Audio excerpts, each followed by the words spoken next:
Hello बच्चों, good evening everyone. आज हम लोग करने वाले हैं रिफ्रैक्शन एट सिंगल स्फेरिकल। बड़े क्रूशियल स्टेज के ऊपर हम लोग आ गए। Refraction of light at single spherical surface. अभी तक हमने पढ़ा था refraction at plane surface. Fundamentals आपने, बेसिक कॉन्सेप्ट्स आपने समझ लिए होंगे। हम अभी तक इसी की तैयारी कर रहे थे। रिफ्रैक्शन एट स्फेरिकल सरफेस के लिए ही ये सारी तैयारी हो रही थी। अब आज हम स्टार्ट करेंगे refraction at single spherical surface. उसके बाद डबल स्फेरिकल सरफेस के ऊपर आएंगे।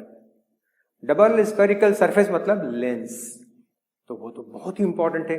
लेंस के बाद आपका ऑप्टिकल इंस्ट्रूमेंट। तो अब अपन nearing the end of this ray optics आने वाले। तो अब बच्चों उम्मीद ये है मुझे कि आपने अभी तक जो पढ़ाया होगा आपने खूब रिवाइज किया होगा।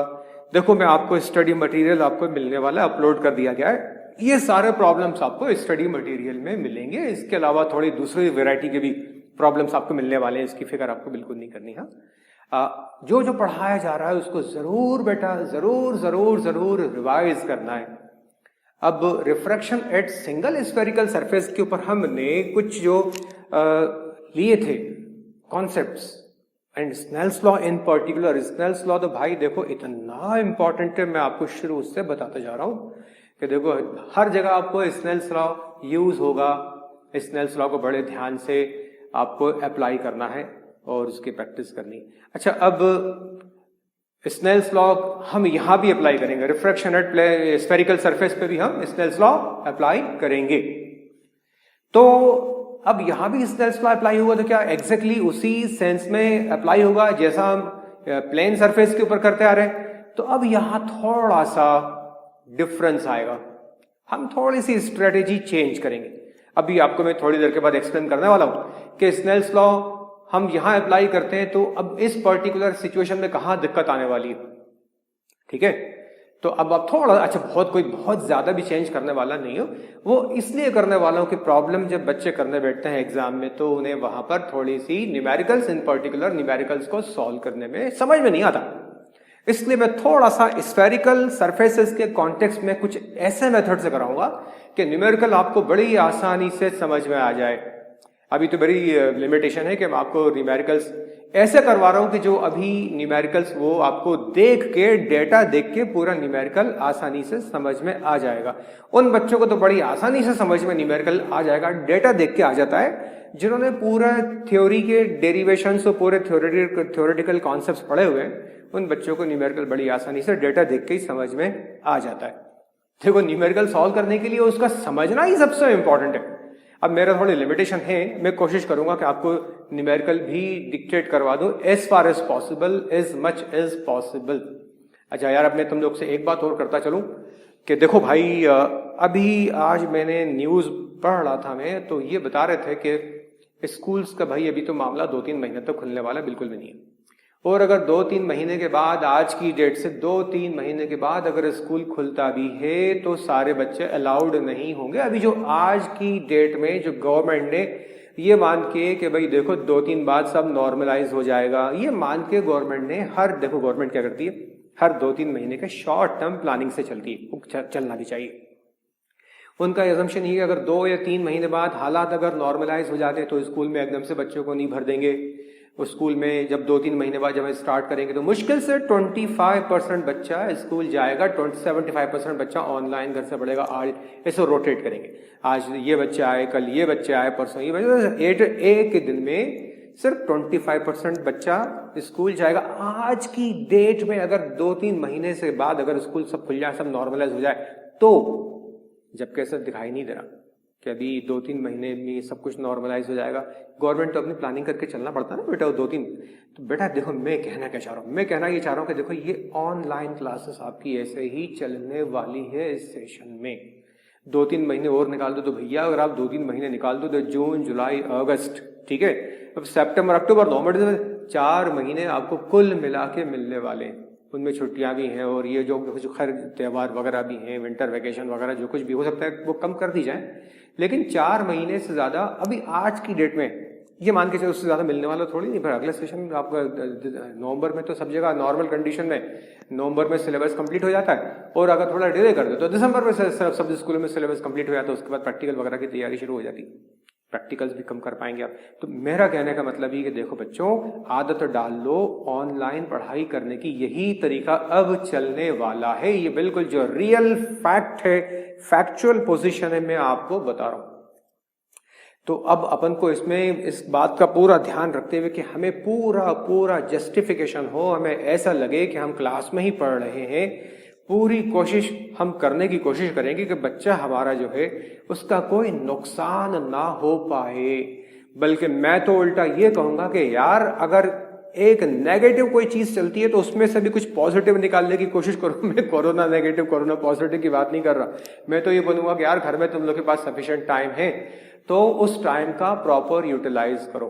तो मैं कौन से कैसे यूटिलाइज करो, क्या करना है उसमें, मैं चाह रहा हूं कि बेटा जो कुछ पढ़ाया जाए उसको जरूर रिवाइज कर लिया करो, आगे का काम आसान हो जाएगा। अब मैं इस बात को ज्यादा ना आगे बढ़ाते हुए आज का टॉपिक स्टार्ट कर रहा हूं। आज हमें शुरू करना है refraction of light at single spherical surface and general formula of refraction. बेटा ये बहुत इंपॉर्टेंट है, ये डेरिवेशन सीबीएसई में आते हैं और इनके ऊपर बेस्ड न्यूमेरिकल्स तो आते ही हैं यार। फिजिक्स में होता क्या है, एक ही चीज तो होती है, हर चैप्टर में हर टॉपिक में एक ही चीज तो होती है। क्या होता है भाई, एक फॉर्मूला डिराइव किया जाता है, वो होता है based on some laws and principle. एक फॉर्मूला डिराइव किया जाता है, उसमें कुछ कॉन्सेप्ट्स इन्वॉल्व होते हैं, हमें उन सारे कॉन्सेप्ट्स के ऊपर ध्यान देना है। कौन से concepts? Which are based on some laws and theories. अब जब फॉर्मूला डिराइव कर लिया जाता है तो उस फॉर्मूला के ऊपर बेस्ड न्यूमेरिकल्स आते हैं और फिजिक्स हमारी ऐसे ही चलती रहती है। मैं इसीलिए बोलता हूं कि जो बच्चे फिजिक्स से डरते हैं, बेटा डरने की जरूरत नहीं है, कॉन्सेप्ट्स कभी चेंज नहीं होते। अगर आपको एक कॉन्सेप्ट बता दिया तो न्यूमेरिकल का डेटा चेंज होता है, हर साल वही घुमा फिरा के उसी टाइप के न्यूमेरिकल आते हैं। मैं जो न्यूमेरिकल्स करा रहा हूं कि गारंटी के वही आएंगे? नहीं, वही के वही हो सकता है कि ना आए, कुछ न्यूमेरिकल्स तो ऐसे होते हैं कि बार बार रिपीट हो भी जाते हैं, लेकिन जो कॉन्सेप्ट बताया उस कॉन्सेप्ट के ऊपर बेस्ड ही आएगा। तो जब पहले जो प्रिंसिपल बताते हैं, जो थ्योरी पढ़ाई जाती है, बेटा बच्चों उसका आप अच्छी तरह से उसको समझ लो, और अब जब कॉन्सेप्ट्स आपके क्लियर हो जाएं उसके पर बेस्ड थ्योरी एंड लॉज जो भी इन्वॉल्व हैं, वो कॉन्सेप्चुअल जितने भी एस्पेक्ट्स हैं उसके आप अच्छी तरह समझ लें तो फिर अपन डेरिवेशन के ऊपर आ जाते हैं। डेरिवेशन की खूब प्रैक्टिस किया करो। जिन बच्चों को फॉर्मूला डेरिवेशन अच्छी तरह से समझ में आ जाता है, और अच्छी तरह से समझ में आने के बाद यहाँ कहानी खत्म नहीं होती, बल्कि वो बच्चे उसके पहले खूब प्रैक्टिस कर लेते हैं न्यूमेरिकल्स अटेम्प्ट करने के पहले, तो उन्हें तो न्यूमेरिकल बड़े आसानी से डेटा से ही समझ में आ जाता है, और जिनको न्यूमेरिकल समझ में आ जाता है उनके लिए सॉल्यूशन मुश्किल नहीं होता। तो मैं कोशिश अपनी तरफ से पूरी कर रहा हूं कि आप फिजिक्स में बिल्कुल कंफर्टेबल महसूस करें। अच्छा, अब अपन आज के टॉपिक पे आने के पहले कुछ मैं चाहूंगा कि कुछ एसेंशियल कॉन्सेप्ट्स हैं जो हम रिकैप करने की कोशिश करेंगे। देखो क्या, हम रिफ्रैक्टिव इंडेक्स की बात करते हैं, refractive index of a material और ऑफ अ मीडियम। तो देखो ये मेरे पास एक मीडियम है, मीडियम नंबर 1 जिसका एब्सोल्यूट रिफ्रैक्टिव इंडेक्स N1, और मीडियम नंबर 2 जिसका एब्सोल्यूट रिफ्रैक्टिव इंडेक्स N2, और ये रे ऑफ लाइट आ रही है सपोज मीडियम 1 से मीडियम 2 में। तो अब रिफ्रैक्टिव इंडेक्स क्या होगा? रिफ्रैक्टिव इंडेक्स होगा 1 and 2, यानी ये शो करता है कि रे ऑफ लाइट मीडियम 1 से मीडियम 2 में जा रही है। तो ये रिफ्रैक्टिव इंडेक्स किसका हुआ? मीडियम 2 का विद रिस्पेक्ट टू मीडियम 1 हुआ। ये हम अभी तक यहीं से शुरू किया था हमने। देखो जो ये इनिशियल कॉन्सेप्ट था ना, अभी तक चल रहा है, आगे भी चलता रहेगा बेटा। ये वेव ऑप्टिक्स में भी चलता रहेगा। वेव ऑप्टिक्स बहुत ही एक्साइटिंग वेव ऑप्टिक्स एकदम से बहुत ही एक्साइटिंग है बेटा। क्लास 11 का वेव एंड ऑसिलेशन वाला चैप्टर आप लोग धीरे धीरे रिवाइज करना शुरू कर दो। मेन पॉइंट्स पढ़ लो, फेज इन पर्टिकुलर अभी से पढ़ना शुरू कर दो। मैं आपका जब वेव ऑप्टिक्स शुरू करूंगा तो मैं थोड़ा सा 11th क्लास का सिंपल हार्मोनिक मोशन और फेज का कॉन्सेप्ट और वेव के बेसिक कॉन्सेप्ट्स पहले टच करूंगा, उनके बच्चों के कॉन्सेप्ट्स अच्छी तरह से क्लियर हो जाएं। उसके बाद स्टार्ट करूंगा वेव ऑप्टिक्स। पहले 11th के आप सिंपल हार्मोनिक मोशन और उसके वेव मोशन अच्छी अभी से आप लोग पढ़ना उसको शुरू कर दीजिए, ठीक है। हाँ, तो मैं ये बोल रहा था कि ये हम जानते हैं कि ये होता है absolute refractive index of medium 2 upon absolute refractive index of medium 1, है ना। ओके, अच्छा, अब अगर मैं ये मान लूं कि n1 equal to 1 and n2 equal to n, तो 1 n2 की ये क्या हो जाएगा, ये हो जाएगा n अपॉन 1 यानी n हो गया, है ना। ये जब रे ऑफ लाइट मीडियम 1 से मीडियम 2 में ट्रेवल करी, आप सब ये अच्छी तरह जानते हैं। ओके, अच्छा, अब अगर रे ऑफ लाइट सपोज जा रही है मीडियम 2 से मीडियम 1 में, ये मीडियम 2 जिसका absolute refractive index n2, medium 1 जिसका एब्सोल्यूट रिफ्रैक्टिव इंडेक्स n1, ये मीडियम 1, ठीक। तो अब हम क्या लिखेंगे 2n1, हम लिखेंगे 2n1, और 2n1 क्या होता है, ये होता है आप n1 अपॉन n2। अच्छा, अब मैंने कहा था कि n1 को अगर 1 लें, n2 को लें अगर ये, तो 2n1 को हम क्या लिख सकते हैं, n1 हमारा क्या हो गया, n1 हमारा हो गया 1 और ये हमारा हो गया n। तो देखो 2n1 क्या हुआ 1 अपॉन n, 1n2 क्या हुआ n, 2n1 क्या हुआ 1 अपॉन n। दोबारा हमें ये यूज करना होगा बच्चों, इसको समझो अच्छी तरह से। आप देखो कुछ भी नहीं है, देखो दोबारा देखो, ये बच्चे यार यहाँ गलती करते हैं भाई, इसलिए मुझे ये छोटी छोटी चीजें बार बार आपको समझानी पड़ती हैं। देख लो बच्चों, यहाँ दोबारा कहीं गलती ना करना, ये हम आगे यूज करने वाले हैं। देखो, जब रे ऑफ लाइट मीडियम 1 से मीडियम 2 में ट्रेवल करती है तो क्या होता है 1 and 2, यानी रे ऑफ लाइट मीडियम 1 से मीडियम 2 में जा रही, तो इसको हम क्या कहते हैं, इसको हम कहते हैं refractive index of medium 2 with respect to medium 1 and that is also equal to n2 upon n1। ये हमने स्पीड ऑफ लाइट के कॉन्टेक्स्ट में प्रूव किया था, if you are able to recall it properly. अगर याद नहीं आ रहा हो तो पहले पुराने नोट्स देखना। उसको अगर हम मान ले कि फर्स्ट मीडियम जो रेयरर मीडियम है, ये रेयरर मीडियम मैं मान लो, और फर्स्ट वाला रेयरर मान लो, ये वाला मैं डेंसर मान लो। तो अगर रेयरर मीडियम एयर है तो एयर में उसकी एब्सोल्यूट रिफ्रैक्टिव इंडेक्स की वैल्यू होगी 1, n2 को हमने मान लिया n, तो 1 n2 इक्वल टू क्या हो गया n upon 1, that is n, 1 n2 equal to n। यहां तक कहानी खत्म हो गई है। अब दूसरी कहानी शुरू हुई। अगर ये रे ऑफ लाइट डेंसर से रेयरर में जाए तब क्या होगा, तो देखो जरा यहां पर यार, ये रे ऑफ लाइट 2 से मीडियम 1 में जा रही, लिखेंगे 2n1, मतलब ये क्या शो कर रहा है, रे ऑफ लाइट मीडियम 2 से मीडियम 1 में जा रही है। तो जिस मीडियम में रे ऑफ लाइट जा रही है, एंटर हो रही है, उस मीडियम का refractive index with respect to कौन सा मीडियम, विद रिस्पेक्ट टू वो मीडियम जिस मीडियम में से रे ऑफ लाइट दूसरे फर्स्ट मीडियम में एंटर हुई। तो जहां से जा रही है जिसमें एंटर हो रही है 2n1 equal to n1 upon n2। जिस मीडियम में एंटर हुई उसका रिफ्रैक्टिव इंडेक्स ऊपर, जिसमें जहां से गई उसका एब्सोल्यूट रिफ्रैक्टिव इंडेक्स डिनोमिनेटर में आता है। यहां भी ये सही है, जिसमें एंटर हुई वो ऊपर, जहां से एंटर हुई जिस मीडियम से वो न्यूमरेटर में आता है उसका एब्सोल्यूट रिफ्रैक्टिव इंडेक्स। अब दोबारा वही, अगर n1 को मैं ले लूं 1 और n2 को मैं ले लूं n, तो 2n1 क्या होगा 1 अपॉन n। तो अब आप बात समझ गए ना, 1 and 2 is equal to 1 and 2 is equal to 1 upon 2n1। ये प्रिंसिपल ऑफ रिवर्सिबिलिटी से भी हमने प्रूव किया था, ये दूसरा मेथड से भी प्रूव किया था पहले। अब ये यूज होगा बच्चों, इसको भूलना नहीं। अब मैं आपको ये बात क्यों बता रहा हूं, होपफुली आपको ऑलरेडी नोटेड होगा ये। हम देखो यहां पर मैं कुछ ऐसे प्रॉब्लम्स के ऊपर आपको लेके आ रहा हूं, जो अभी प्रॉब्लम नहीं करा रहा, एक सिचुएशन, एक कॉन्सेप्चुअल सिचुएशन आपको बता रहा हूं। स्फेरिकल सरफेस है ना ये बच्चों, जरा देखो, अब यहां मैं आपको एक ऐसी जगह ले जा रहा हूं जहां बच्चे बहुत मिस्टेक कमिट करते हैं, और आप हैरत हो जाएगी इतनी सिली मिस्टेक बच्चे कमिट करके आते हैं, अच्छे खासी प्रॉब्लम को बच्चे गलत करके आ जाते हैं। इसीलिए मुझे इस बात के ऊपर मेहनत करके आपको समझाना पड़ रहा है। देखो ये हमने अभी तक पढ़ा था कि कोई एक स्फेरिकल सरफेस, इसके ऊपर बेस आपको याद होगा हमने इससे रिलेटेड बेटा कुछ प्रॉब्लम किए थे। हमने फॉर्मूला यूज किया था refractive index is equal to real depth upon apparent depth वाला फॉर्मूला हमने यूज किया था। If you are able to recall, इस टाइप के प्रॉब्लम हमने एक दूसरे फॉर्मूले से किए थे। इस कर्व सरफेस के ऊपर रिफ्रैक्शन शो किया था हमने। मान लिया ये कोई ऑब्जेक्ट है, यहां से रे ऑफ लाइट चली, ये इसका सेंटर ऑफ कर्वेचर है स्फेरिकल सरफेस का, और ये उसका रेडियस हुआ, तो ये अलोंग द रेडियस नॉर्मल हुआ। अब ये रे ऑफ लाइट रेयरर से डेंसर मीडियम में आ रही है, तो क्या होगा, ये रे ऑफ लाइट ऐसे डिविएट हो जाएगी।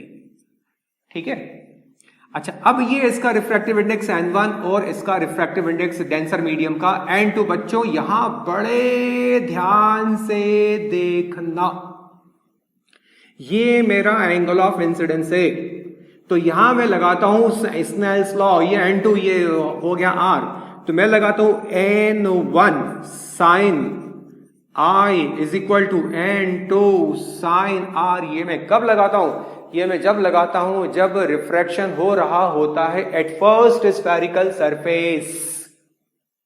अब रे ऑफ लाइट जब डेंसर से रेयरर मीडियम में सेकंड सरफेस से बाहर निकलेगी, यानी जब रिफ्रैक्शन लाइट का होगा फ्रॉम दी सेकंड सरफेस, अब एंगल ऑफ इंसिडेंस ये हो गया और ये वाला हो जाएगा, मैं आई डैश लिख दूं इसको आई डैश, और ये मैं इसको आर डैश लिख दूं।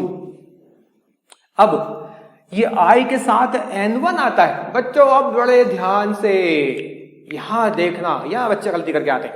अब इस सरफेस के ऊपर जब रिफ्रैक्शन होगा तो दोबारा स्नेल्स लॉ लगाऊंगा, n1 आना चाहिए आई के साथ, लेकिन क्या आ रहा है, n2 आ रहा है। आई बात समझ में? तो क्या इस ग्लास के अगर स्फीयर मान ली तो क्या इसका रिफ्रैक्टिव इंडेक्स चेंज हो गया क्या? बस बच्चा यही कंफ्यूजन खा जाता है। तो मैं इस कंफ्यूजन को कम करने के लिए मैं एक अलग से स्ट्रेटेजी बनाई है, एक अलग से यूनिक वे में आज अपना मैं फॉर्मूला डिराइव करवाऊंगा।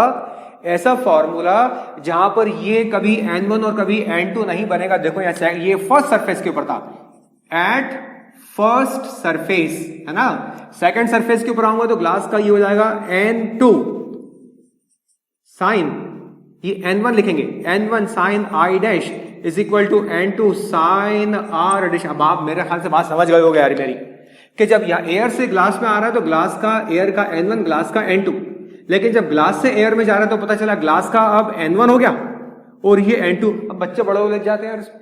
और अगर ये ग्लास का स्फीयर अगर किसी पानी में भरा हो तो बच्चों को तो वाट लग जाती है, यहां पर वो प्रॉब्लम से वो 100% गलती करके आते। तो मैं अब जो करने वाला हूं, मैं स्नेल्स लॉ थोड़ा अलग हटके, जो मैंने कॉन्सेप्ट आपको अभी यहां समझाया वही कॉन्सेप्ट मैं यहां यूज करूंगा। अगर मैंने ग्लास का रिफ्रैक्टिव इंडेक्स n2 लिया है तो मैं n2 मेंटेन करूंगा, चाहे रे ऑफ लाइट एयर से ग्लास में आ रही हो रिफ्रैक्शन एट फर्स्ट सरफेस, या रे ऑफ लाइट ग्लास से एयर में दोबारा जा रही हो रिफ्रैक्शन एट सेकंड सरफेस। मैं अब स्नेल्स लॉ को टैक्टफुली यूज करूंगा, ब्लाइंडली यूज नहीं करूंगा। अगर ब्लाइंडली यहां पर यूज करने लगा तो फिर पता चला कि ग्लास का कभी रिफ्रैक्टिव इंडेक्स हो गया n1, कभी हो गया n2, और बच्चे को ये बड़ा भारी पड़ेगा, प्रॉब्लम समझ में नहीं आएगी, उसका पूरा डेटा ही वो रॉन्ग कर देगा। तो इस चीज को समझाने के लिए मैं यहां लेकर आया। मैं मतलब ये कहना चाह रहा हूं आपसे, अगर रे ऑफ लाइट एयर से ग्लास में जाती है तो ग्लास का रिफ्रैक्टिव इंडेक्स अगर मैं ले रहा हूं n, तो जब रे ऑफ लाइट ग्लास से एयर में आएगी तो एयर का refractive index with respect to glass मैं n नहीं लूंगा, 1/n लूंगा। ये वही कॉन्सेप्ट्स हैं जिनके बारे में आपको बार बार बताया जा रहा है। देखो बच्चों, ये कॉन्सेप्ट्स हैं, इनको अच्छी तरह से रिवाइज कर लो। यही आपको मैंने प्रिंसिपल ऑफ रिवर्सिबिलिटी से बताया था, 1n2 is equal to 1/2n1, और ये मैंने डिफरेंट तरीके से दोबारा बताया था। यही बेसिक कॉन्सेप्ट से, अगर बेसिक कॉन्सेप्ट में ही गलती हो जाए तो फिर न्यूमेरिकल समझ में नहीं आता। भले ही पूरा डिक्टेशन न्यूमेरिकल का करा दिया जाए, लेकिन कॉन्सेप्ट्स अगर क्लियर नहीं है तो न्यूमेरिकल समझ में नहीं आएगा, और अगर कॉन्सेप्ट्स क्लियर हैं तो डेटा से ही आप न्यूमेरिकल बड़ी आसानी से समझ लेंगे। मैं न्यूमेरिकल पूरा डिक्टेट क्यों नहीं करवा रहा हूँ, मैं टाइम सेव करना चाह रहा हूँ। ये उम्मीद लगा के कि बच्चों ने पूरा पुराना रिवाइज कर लिया होगा, अगर नहीं किया हो तो बच्चों टाइम है रिवाइज कर लेना। जो फॉर्मूला करा रहा हूं उसके पहले पुराना आपकी तैयारी, सारी तैयारी ठीक से होनी चाहिए। जो आपको बताया जाए अगर आप उसको स्ट्रिक्टली फॉलो करें फुल फेथ के साथ, तो फिर आप देखना कि आपको एंड ऑफ द डे, यानी मैं कहने का मतलब ये कि जब एग्जाम्स आपके आएंगे तो आपको सब कुछ इतना आसान लगेगा। पूरा खेल P for physics and P for practice का ही है। P फॉर फिजिक्स में P फॉर प्रैक्टिस जितनी ज्यादा करोगे उतना ही आप अपने आप को कंफर्टेबल महसूस करोगे, हर चीज आसानी से समझ में आती जाएगी। B you have to be conceptually very very strong. चलिए आज का फॉर्मूला शुरू कर रहे हैं। आज हमें डिस्कस करना है refraction of light at single spherical surface. बहुत ही इंपॉर्टेंट फॉर्मूला है, सीबीएसई में ये डेरिवेशन आता है और उसमें इसके ऊपर बेस न्यूमेरिकल्स भी आते हैं सीबीएसई में, और इसके ऊपर बेस एमसीक्यूज भी आते हैं, और उसके ऊपर बेस कॉन्सेप्चुअल क्वेश्चंस भी बहुत आते हैं। चलिए शुरू करें। होपफुली सब आपने समझ लिया होगा, ये इसमें बहुत ज्यादा घबराने की जरूरत नहीं, ये सब बिल्कुल क्लियर कट जाएगा, आपको एक चीज साफ साफ समझ में आएगी, आप मजा आने लगेगा आपको। जब आपका कॉन्सेप्ट क्लियर होगा आपको मजा आने लगेगा। तो मैं चाहता हूं कि आप समझो और आप फिजिक्स एंजॉय करो, अच्छे अच्छे प्रॉब्लम करेंगे तो खूब मजा आएगा। ओके मिटाता हूं बेटा, अपने आज के टॉपिक की तरफ आते हैं। बड़ा इंटरेस्टिंग फॉर्मूला ये वाला, कुछ एजम्पशंस हैं इसमें। क्या एजम्पशंस है बताता हूं आपको क्या एजम्पशन। पहले हेडिंग डाल लो बच्चों सब लोग। हम आज डिराइव कर रहे हैं general formula of refraction at single spherical surface. General formula of refraction at single spherical surface. आपने लिखा general formula of refraction at single spherical surface. अच्छा, अब इसमें कुछ कंडीशंस हैं। मेरा ऑब्जेक्ट जो है, object in rarer medium, object in rarer medium, object जो है वो रेयरर मीडियम में है। अब बच्चों you have to be very very alert, enjoy करना। कहां ऑब्जेक्ट है मेरा? रेयरर मीडियम में। वहां से रे ऑफ लाइट निकलती है, ऑब्जेक्ट यानी जो भी ऑब्जेक्ट है सोर्स ऑफ लाइट, उसको हम कह सकते हैं ऑब्जेक्ट की। हम जब बात करेंगे तो ये एक ल्यूमिनस पॉइंट भी हो सकता है, अभी इसके ऊपर आते हैं। तो अभी ऑब्जेक्ट मेरा रेयरर मीडियम में है और वहां से रे ऑफ लाइट निकल के डेंसर मीडियम में एंटर हो रही है। Be conceptually very very strong and be confident. Okay, object in rarer medium. अब एक सवाल कि ये स्फेरिकल सरफेस जो डेंसर मीडियम की जिसमें ऑब्जेक्ट रे ऑफ लाइट एंटर हो रही है, वो कॉन्वेक्स है कि कॉनकेव है? तो आंसर है दोनों। पहले कॉन्वेक्स सरफेस के ऊपर करूंगा और कॉनकेव का आपके लिए छोड़ूंगा ताकि आपकी प्रैक्टिस हो। कॉन्सेप्ट्स क्लियर करने के बाद डायग्राम ड्रॉ करवा दूंगा, बाकी आपको करना पड़ेगा। तो object in rarer medium, first case refraction at convex surface. बच्चों देखो यहां बेटा, conceptually you have to be very smart, you have to be very confident, you have to be very strong. Concepts बिल्कुल क्लियर होने चाहिए। किसकी बात कर रहा हूं बताता हूं, डायग्राम ड्रॉ करो। देखो ये एक मैं प्रिंसिपल एक्सिस पहले बना रहा हूं और ये कॉन्वेक्स सरफेस लिए है, तो ये है वो कॉन्वेक्स सरफेस। तो ये कॉन्वेक्स सरफेस किसको सेपरेट कर रही है? ये कॉन्वेक्स सरफेस डेंसर मीडियम को रेयरर मीडियम को सेपरेट कर रही है। तो आप वही हिसाब की अगर एयर है या लिक्विड है तो लिक्विड की सरफेस तो कौन क्या हो जाएगी? नहीं, अगर मैं मान लीजिए एयर है, ये इंटरफेस है, सरफेस ऑफ कांटेक्ट होगी, और अगर ये लिक्विड ले लूंगा, मैं पानी वगैरह ले लूंगा, तो उसकी सरफेस तो कौन क्या हो जाएगी? देखो अंदर तली हो जाएगी, पानी है और ये ग्लास है ना। तो सरफेस कॉन्वेक्स ले कि कॉनकेव ले, अब तक गड़बड़ हो गई। और फिर बच्चे बोलेंगे यार फिजिक्स सर बहुत डिफिकल्ट है सर। तो अब ध्यान से सुनिए, कोई गड़बड़ नहीं हुई, कॉन्सेप्ट आपके क्लियर होना चाहिए। किस सरफेस की बात कर रहे हैं? जो कॉन्वेक्स सरफेस है वो रेयर मीडियम की है कि डेंसर मीडियम की? ऑलवेज रिमेंबर, हम जिस सरफेस की बात कर रहे हैं कि कॉन्वेक्स या कॉन्केव शेप की, तो वो डेंसर मीडियम की है। इसकी अगर आप यहाँ क्लास में होते तो मैं आपसे 10 बार बोलवाता है कि बच्चे से, अगर अभी आप खुद अपने आप के अंदर घुराइए कि किस कौन से मीडियम ये रेयर मीडियम है और ये डेंसर मीडियम है, ये रेयर मीडियम है और ये डेंसर मीडियम है, तो ये सरफेस कौन से मीडियम की है? ये डेंसर मीडियम की कॉन्वेक्स सरफेस। रेयर मीडियम की इंटरफेस कैसा हो गया? सरफेस ऑफ कॉन्वेक्स कैसी हुई? इसकी कॉन्केव हुई। तो रेयर मीडियम की नहीं, कॉन्वेक्स सरफेस किसकी? डेंसर मीडियम की।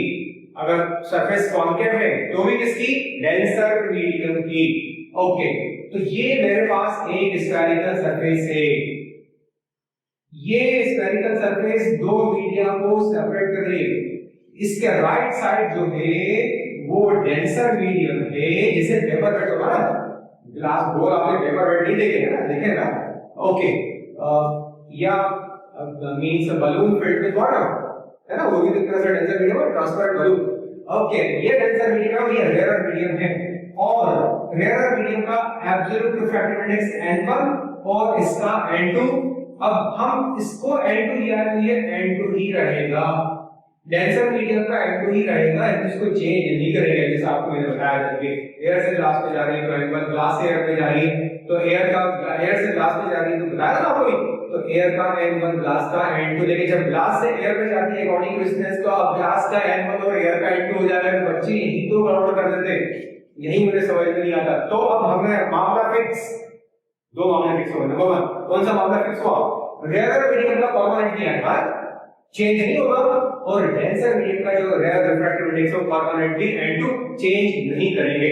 नंबर 2, दूसरा, सरफेस जो कॉन्वेक्स किसकी है? रेयर मीडियम की है कि डेंसर मीडियम की है? यस, किसकी है ये? तो हमारी जो सरफेस रहेगी वो डेंसर मीडियम की रहेगी। दो बातें बिल्कुल क्लियर। जब कॉन्सेप्ट्स आपके क्लियर होंगे तो आप एंजॉय करने लगोगे। अब और क्या इसमें assumptions है? इसमें आगे भी assumptions है। क्या assumptions है? लिखो assumptions। नंबर 1 लिखो बेटा, आप लिटरली आप लिखिए, और जब मैं न्यूमेरिकल सॉल्व करवाऊंगा बच्चों तो आप साइड बाय साइड न्यूमेरिकल करते जाएंगे, कॉन्सेप्ट्स क्लियर हो जाएगा। मैं जब न्यूमेरिकल सॉल्व करूंगा और जब आपकी क्लास चलती रहेगी, जब आप क्लास देख रहे हैं, तो मैं आपके कमेंट्स में मिलना चाहिए मुझे कि इसका आंसर ये आना चाहिए, इसका आंसर ये आना चाहिए। जब मैं करवाऊंगा तो मैं आपको उस टाइम सबको इन्वॉल्व करूंगा कि कर नहीं रहोगे, नहीं क्लास होती तुम्हारे में, बच्चे जो पीछे बैठे हैं सर अगल जाऊंगा, ठीक सर, बिल्कुल आगे झुके बैठो, कोई बच्चा टिकेगा नहीं, इन्वॉल्व रहो पूरे, जब तो मजा आता है। तो कभी प्यार से, कभी गुस्से से, हर तरह से, जैसा भी हो, हमारा अल्टीमेट गोल बच्चे का फायदा है। कभी प्यार से, कभी दुलार से, कभी जरूरत पड़ी तो डांट डपट करके भी, तो खैर इतने प्यारे यार, क्या डांटना बच्चों को, बस ये रहता है यार बच्चा पूरा हमसे नहीं कर ले, सरवादा नहीं कर रहा है, लिफाफे में भुगत जाऊंगा। मैं ये सोचता हूँ कि यार लोगों से बातें खूब करूँ, लेकिन बातें सोचता हूँ बातें करने लग जाऊंगा तो फिर बहुत नुकसान हो जाएगा, मैं इतनी देर में पता नहीं क्या कर पाऊंगा। ओके, तो बच्चों देखो सर, ये n1 और ये रेयर मीडियम एंड ये डेंसर मीडियम, assumptions का assumption नंबर 1, फर्स्ट assumption लिखो बेटा सब लोग।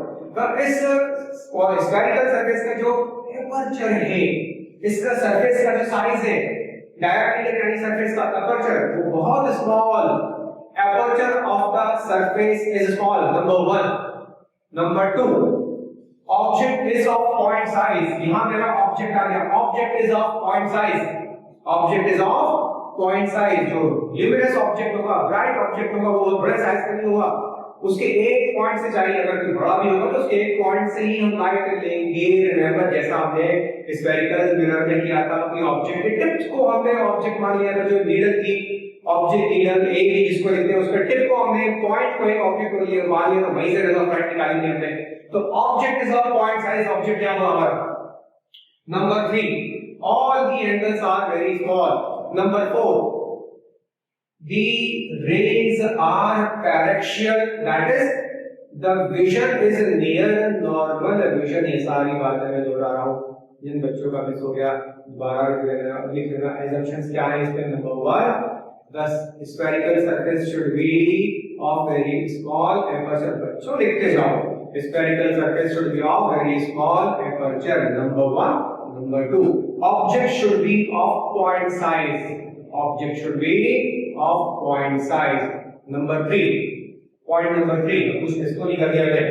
ऑब्जेक्ट पॉइंट नंबर 3 ये है कि जो जितने भी एंगल्स है, ऑल दी एंगल्स आर, अच्छा ये ऑल दी एंगल्स के ऊपर पहले पॉइंट नंबर 3 दूसरा है, हमारा जो विजन है वो नियर नॉर्मल विजन है। अब ये नियर नॉर्मल विजन क्या होता है? तो बेटा ये आपको मैंने जब शुरू किया था तो बताया था कि पैरेशियल रेज क्या होती है और नियर नॉर्मल विजन क्या होता है। ये बहुत ही इंपॉर्टेंट कॉन्सेप्ट था, ये मालूम होना ही चाहिए। जिन बच्चों को ये मालूम है उन्हें डेरिवेशन में कोई प्रॉब्लम नहीं आएगी। मतलब कहने का ये सरफेस इतनी नैरो है, यहाँ पर डायग्राम बड़ा बना दिया, इतनी नैरो है ये, इन प्रैक्टिकल के rays of light almost principal axis के पैरेलल ही चलती है, बहुत सुंदर, near the along the principal axis, principal axis के अलोंग ही rays of light almost travel करती है। ऐसे रेज को हम कहते हैं पैरेक्शियल रेज, और ऐसा जो ऑब्जर्वर होता है वो भी बड़ा क्लोज होता है प्रिंसिपल एक्सिस के, ऑब्जर्वर प्रिंसिपल एक्सिस के बहुत क्लोज होता है, तो ऐसे विजन को हम कहते हैं नियर नॉर्मल विजन। तो rays are paraxial and observation is near normal vision. That is why point number 4, all the involved angles are very small. जब ये चारों assumptions बिल्कुल क्लियर हो जाए उसके बाद ही डेरिवेशन के ऊपर हाथ डालेंगे। डेरिवेशन बहुत सिंपल, सब कुछ वही जो आपने स्फेरिकल मिरर्स में पढ़ा था। चलिए अब यहाँ अगर ये सरफेस कॉन्वेक्स से ग्लास की या कोई भी डेंसर मीडियम की, तो इसका सेंटर बच्चा मतलब यहाँ होगा कि यहाँ होगा? देखो अगर आप कौन ही का मैं इसको बिठा दूंगा, अगर मैं इमेजिन कर दूं कि एक बड़े से स्फीयर का इक्वल पार्ट ये, तो इसका सेंटर यहाँ होगा या फिर इसका सेंटर होगा, है? तो ये कहने का मतलब ये, अगर ये आए कि इस स्फेरिकल सरफेस का सेंटर ग्लास के अंदर है, आप समझ जाना कि वो स्फेरिकल सरफेस कॉन्वेक्स है। कॉन्केव का अभी बना के दिखाऊंगा, ग्लास के बाहर आता है, ठीक है ना, बताऊंगा भी। अगर ग्लास के अंदर सेंटर है या रेडियस ऑफ कर्वेचर है तो वो कॉन्वेक्स सरफेस हुई, और अगर लिखा है ग्लास के बाहर है तो वो कॉन्केव सरफेस होगी। ओके, ये हमारा ऑब्जेक्ट है, मान लिया हमने ये इसका पोल मान लो, ओ मान लो, कुछ मान लो, मैंने ओ मान लो, ऑप्टिकल सेंटर पे गिरा है, तो पी मैंने ब्राइट ऑब्जेक्ट मान लिया, ओ मान लो ब्राइट ऑब्जेक्ट, ये छोड़ा है, ये पोल मान लो, और ये ओ मैंने मान लिया ब्राइट ऑब्जेक्ट है, यहां से रे ऑफ लाइट इस पॉइंट के ऊपर एंटर हुई मान लिया, इस पॉइंट के ऊपर रे ऑफ लाइट एंटर हुई, ठीक। ओके, तो अब ये एंगल ऑफ इंसिडेंस मुझे बनाना है, और ये मैंने सेंटर से ज्वाइन करने वाली लाइन बनाई, तो नॉर्मल हो गया, और ये हुआ एंगल ऑफ इंसिडेंस, है ना। तो जब रे ऑफ लाइट रेयर से डेंसर में आती है बच्चों क्या होता है? It bends towards the normal, तो ये रे ऑफ लाइट ऐसे बेंड हो जाएगी, तो ये रे ऑफ लाइट इमेज बनने के लिए दो रेस चाहिए होती है, तो एक रे ऑफ लाइट तो भाई ये चली गई, इंसिडेंट रे हो गई, इंसिडेंट और नॉर्मल के बीच का एंगल हो गया एंगल ऑफ इंसिडेंस, और दूसरी रे ऑफ लाइट कौन सी? ये मेरी रिफ्रैक्टेड रे ऑफ लाइट, ये रिफ्रैक्टेड रे ऑफ लाइट ये। अब एक रे ऑफ लाइट यहां से सीधी चली और सीधी निकली normal vision, normal incidence, angle of incidence 0 हो गया, एंगल ऑफ रिफ्रैक्शन भी 0 हो गया, ये रे ऑफ लाइट यहां से सीधी निकल गई, ये दोनों रेज ऑफ लाइट यहां पर इंटरसेक्ट हुई और यहां पर बन गई इस ऑब्जेक्ट की इमेज। अगर ऑब्जर्वर यहां पे होगा या यहां भी होगा, नियर द एक्सिस होगा, नियर नॉर्मल विजन होगा, तो उसको ये ऑब्जेक्ट दिखाई देने लगेगा in the form of image. Okay, तो अब मैंने मान लिया कि ये कुछ ना कुछ एंगल मान लिया, ये एंगल अल्फा मान लिया मैंने, ये एंगल बीटा मान लिया, और ये एंगल मैंने गामा मान लिया, और यही सिलसिला चलता रहेगा, हर बार सेम स्टेप्स आएंगे। जिस पॉइंट के ऊपर रे ऑफ लाइट इंसिडेंट हुई इसको मान लिया मैंने m, ये एंगल ऑफ इंसिडेंस हो गया, ये एंगल ऑफ रिफ्रैक्शन हो गया। इतना डायग्राम आपको ड्रॉ कर दिया, ये जो डॉटेड लाइन है उस स्फेरिकल सरफेस को मैंने जस्ट कंप्लीट किया है, आप इतना नोट कर लो, ठीक है, इसकी जरूरत नहीं है समझाने के लिए नहीं।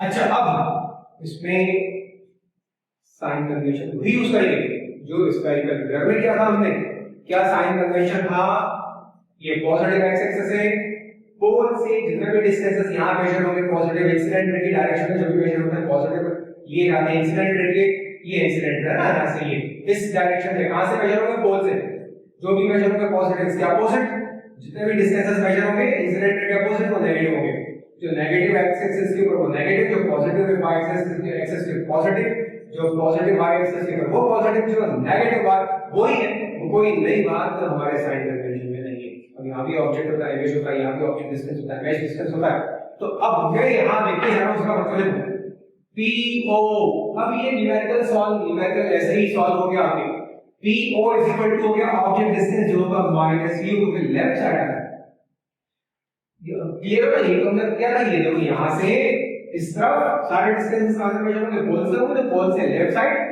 यानी इस तरफ सब डिस्टेंसेस नेगेटिव होंगे। अच्छा PC, P सारे डिस्टेंसेस P से होंगे, ये PO हो गया, होपफुली सबको दिख रहा होगा, PC ये हो गया प्लस R, और उसके बाद है PI, I पर इमेज है, ये हो गया प्लस V, इसका रिफ्रैक्टिव इंडेक्स है ना इसका, आई होप अभी यहां तक तो देखा नहीं आ रही होगी, इतना नोट कर लो, आगे बढ़ते हैं फॉर्मूला ट्राई करते हैं, होपफुली सबने ट्राई कर लिया होगा, ये लिख लिया होगा इतना, होपफुली सबने इतना ड्रॉ करके सब कुछ लिख लिया होगा। Okay, all the angles are very small and around Snell's law, according to Snell's law, remember चाहे रे ऑफ लाइट डेंसर से रेयर में आ रही हो या रेयर से डेंसर में आ रही हो, डेंसर मीडियम का रिफ्रैक्टिव इंडेक्स n2 ही मेंटेन करूंगा, इररिस्पेक्टिव कि i के साथ n1 आता है कि n2 आता नहीं, अब यहां i के साथ हमेशा n1 नहीं लेंगे, याद रखना बेटा, इसको मैंने बहुत डिटेल में इस बात को समझाने की कोशिश की, अगर ये बात समझ में आ गई तो न्यूमेरिकल समझने में आसानी हो जाएगी। ओके चलो, अब अकॉर्डिंग टू स्नेल्स लॉ हम क्या जानते हैं, हम जानते हैं n1 sin I is equal to n2 sin R, according to Snell's law आपको लिखना होगा, तो लिख लो according to Snell's law n1 sin I equal to n2 sin R, since I and R are very small, बहुत small है, तो हम लिख सकते हैं sin I equal to I and sin R equal to R, ये वो चीज है जिसको मुझे बार बार बताने की जरूरत नहीं है, अब तक आप समझ गए होंगे, ये मैंने यहां पुट कर दिया इक्वेशन नंबर 1 में, तो ये हो गया n1 I is equal to n2 R, ये इक्वेशन नंबर, अब यहां मुझे I और R की वैल्यू सब्स्टिट्यूट करनी होगी, कहां से निकालूंगा, यहां से निकालूंगा, ठीक है।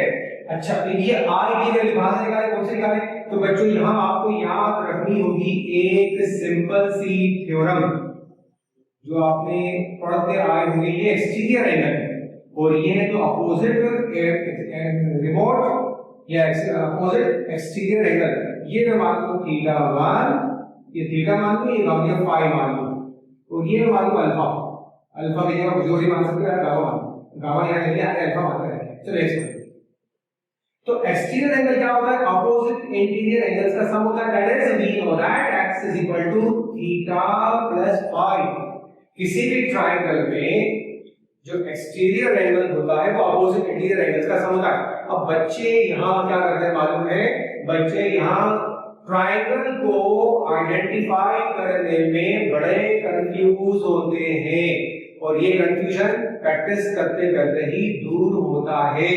हमें यही प्रॉपर्टी यूज करनी है और I और R की वैल्यू निकालनी है, तो हमें लिखना पड़ेगा कौन सा, कोई ट्रायंगल चूज करना पड़ेगा जिसमें I है जिसमें R है, और accordingly exterior angle equal to opposite interior angles का सम का फार्मूला यूज करके हमें I और R की वैल्यू निकालनी होगी।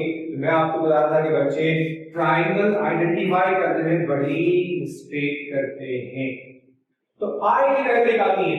I के लिए ट्रायंगल कौन सा यूज करना होगा, देखो ये डॉटेड लाइन देख रहे हो, डॉटेड लाइन तो ये और ये लाइन, इन दोनों के बीच का एंगल I है जो कि इस ट्रायंगल OMC का, बच्चों बताओ, खुद जवाब देना, लिख के बताना, जवाब देख रहे हो लिख के बताना, मैं आपसे पूछ रहा हूं, बताइए I एक्सटीरियर एंगल है ये इंटीरियर एंगल है, और तो आप बताएंगे, लिख के बताओ कि कौन सा एंगल है, लिखो आप, फिर मैं बता रहा हूं। जिन बच्चों ने बोला कि लिख दिया, मैं चेक करूंगा।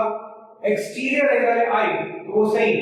कौन सा ट्रायंगल है, ओ एम आई में क्या, नहीं, बस यही तो बच्चे गलती करते हैं। क्या ट्रायंगल एम सी आई में, नहीं।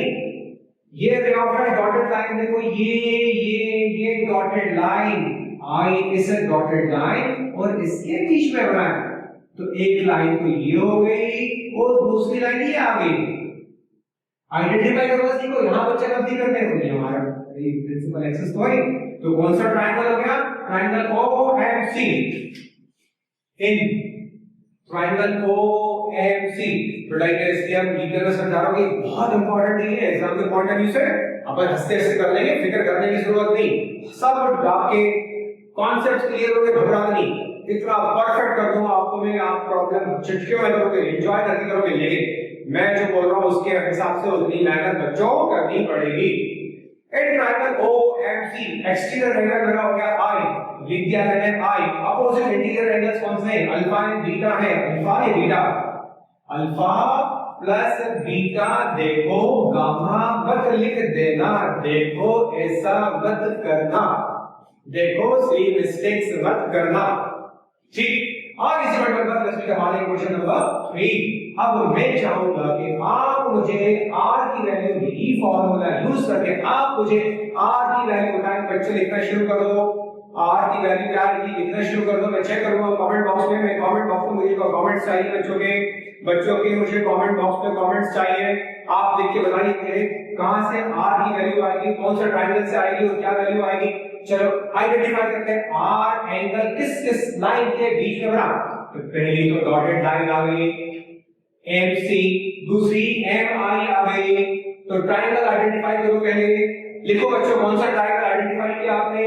जिन बच्चों ने लिख के बताया MCI, उन्होंने बिल्कुल सही आइडेंटिफाई किया। जिन बच्चों ने ट्रायंगल सही आइडेंटिफाई कर दिया उन्हें प्रॉब्लम नहीं जाएगी। अब ट्रायंगल आइडेंटिफाई हो गया तो क्या उसका R एक्सटीरियर एंगल है, R एक्सटीरियर एंगल नहीं है। लिख के बताओ कौन सा एंगल एक्सटीरियर है ट्रायंगल MCI में, कौन सा ट्रायंगल। कमेंट बॉक्स में लिखो कौन सा ट्रायंगल। अभी आप कमेंट बॉक्स में इस तरह की बात क्लास में होती तो पूछना, जो बात हम क्लास में पूछ के करते हैं वही कमेंट बॉक्स में लिखवा के पूछना, वही बात। तो हर बच्चे को इन्वॉल्व होना है, समझना है तो इन्वॉल्व होना पड़ेगा, समझना है तो इन्वॉल्व होना पड़ेगा, बोलना सीखना पड़ेगा, कमेंट्स लिखने पड़ेंगे। कमेंट बॉक्स में लिखते रहिए।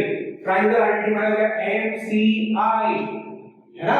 अब बताइए बात क्लियर हो गई, कौन सा एक्सटीरियर एंगल, क्या R है, R नहीं है, फिर कौन सा है एक्सटीरियर एंगल बीटा।